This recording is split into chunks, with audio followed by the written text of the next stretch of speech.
guys, this is Melissa today, and let's just get started. We're going to be making a fun winter card using fireworks spray for a background, and I'm going to be using Danube Blue and also the summer sky.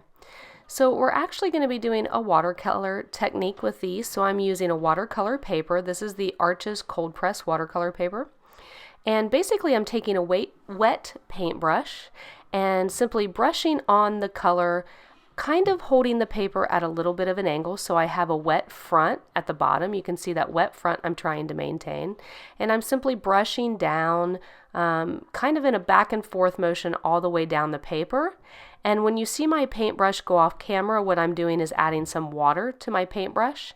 And then I'm going to continue that front all the way down, just kind of sweeping it back and forth in this motion so that I get a nice, even, smooth wash on this watercolor paper. So I like the way it looks now. It's very light. The summer sky is a very kind of pastel blue color. And in addition to the pastel blue color, the firework sprays have quite a bit of beautiful shimmer in them. And so that also adds to kind of the wintry sky effect. And now I'm going back in and just going over it again. I'm going to speed up the video so you don't have to sit and watch me just go brushing the paintbrush back and forth, but I wanted to add a little bit more color to that. And then I decide that I'm going to go in with a little bit of the Danube Blue as well. And while the color is still wet, I want to blend that right over the top of that other color. And you can see the beautiful color I get by blending the Danube Blue with the summer sky. It's not quite a super dark color, but it lightens up quite a bit. And I'm again just going to brush that right down to the bottom, and I use the paintbrush kind of to draw up some of the liquid on the side so I don't get a lot of pooling there. And so now that it's dry, you can see I get that beautiful shimmer that's known for fireworks spray, but it's also a really smooth blend across the card.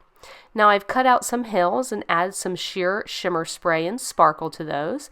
And now I'm going to stamp these cute little bears from Mama Elephant. And I just wanted to give you a little bit of a trick. So sometimes when you get photopolymer stamps and you haven't inked them up yet, they're a little bit hard to stamp with. So I like to take my Versamark and ink them up with that first, and then go in with my Memento Tuxedo black ink and stamp. And you get a really crisp image when you do this. And the stamps are not bad, but when you get them and they haven't been used, they're just sometimes they don't take the ink so well because they're so smooth.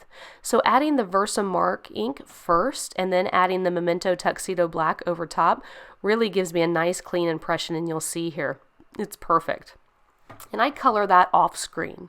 Now I'm taking another beautiful snowflake background. This is, I think, by Studio Light. I'll put the links below.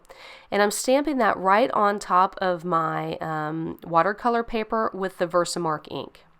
And now I'm going to take embossing powder in white and sprinkle that all over where I've gone ahead and stamped that Versamark ink. Now I used watercolor paper, and sometimes watercolor paper has that texture to it and it's hard to get a beautiful clean stamped image, but I used a stamping platform just to be safe.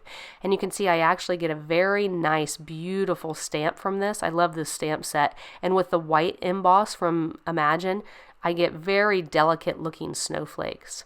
Often I will heat emboss from below, but because I'm on watercolor paper and the paper is so thick, I'm going ahead and heat embossing right on top of my watercolor paper until I get a nice, beautiful, shimmery snowflake. So I'm going to take some Bluebell and VersaFine Clair and stamp the sentiment Warm Holiday Hugs onto the bottom of this paper, and then cut it into a strip so I can add a sentiment to my card. I've kind of, in this video, I've done things a little bit out of order because I was thinking as I was going. So I'm going to use my Tear It tape and add the watercolored snowflake background to an A2 size card base. If you've never used Tear It tape, it's a double-sided adhesive tape that you just pull off of a roll, and it works really well for adhering watercolor paper and things that are a little bit warped. So I'm just going to adhere that right to this paper. And you can see I get that beautiful snowflake background. It goes from kind of a gradient of a darker blue to a lighter blue, and that's all with firework sprays. Now the hills that I sprayed with the sheer shimmer spray, I've popped up the front part of them, and now I'm adding the back part with my on point glue. This is a die cut from LDRS Creative, and it's basically just these beautiful rolling hills, but this gives it some nice dimension by popping up the front and then gluing the bottom. And then there's that beautiful sheer shimmer spray on there that makes such a huge difference as well. And now I've taken the little bears that are hugging from, this stamp set's from Mama Elephant, and I think it's called Warm and Fuzzy Hugs, and I'm adding some on point glue to the back of those that I've colored with Copics and simply adhering that to my card. I'll also adhere the warm holiday hugs with my on point glue since there's some embossing in the background, and that finishes today's card. Make sure to hit the subscribe button here at Imagine to join us for more fabulous tutorials, and have a great day.